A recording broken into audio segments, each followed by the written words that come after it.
టెస్ట్లకు Virat Kohli good bye చెప్పాడు. Social మీడియాలో తన రిటైర్మెంట్ ను ప్రకటించాడు. రోహిత్ శర్మ టెస్ట్లకు రిటైర్మెంట్ ప్రకటించిన కొన్ని రోజులకే కోహ్లీ కూడా అదే నిర్ణయం తీసుకున్నాడు.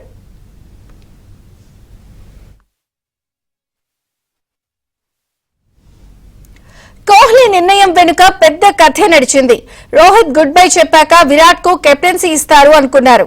అయితే తాను రిటైర్ అవ్వాలనుకుంటున్నట్టు కోహ్లీ సంకేతాలిచ్చాడు. బీసీసీఐ పెద్దలు చేసిన ప్రయత్నాలు విఫలమయ్యాయి.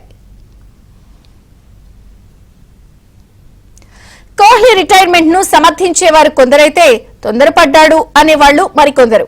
కోహ్లీ పర్ఫెక్ట్ ఫిట్నెస్ తో ఉన్నాడని, కొంతకాలం టెస్ట్ క్రికెట్ ఆడే సత్తా ఉందని, ముంబై లాబీ ఒత్తిడితోనే ఇదంతా జరిగిందని వ్యాఖ్యానిస్తున్నారు.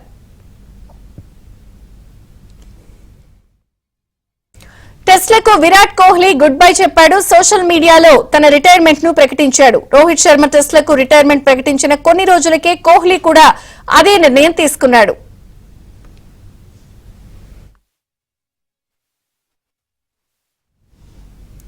కోహ్లీ నిర్ణయం వెనుక పెద్ద కథే నడిచింది.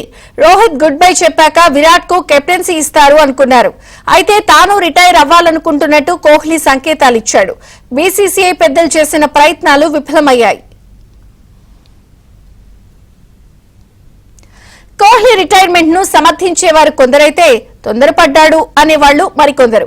కోహ్లీ పర్ఫెక్ట్ ఫిట్నెస్ తో ఉన్నాడని, కొంతకాలం టెస్ట్ క్రికెట్ ఆడే సత్తా ఉందని, ముంబై లాబీ ఒత్తిడితోనే ఇదంతా జరిగిందని వ్యాఖ్యానిస్తున్నారు.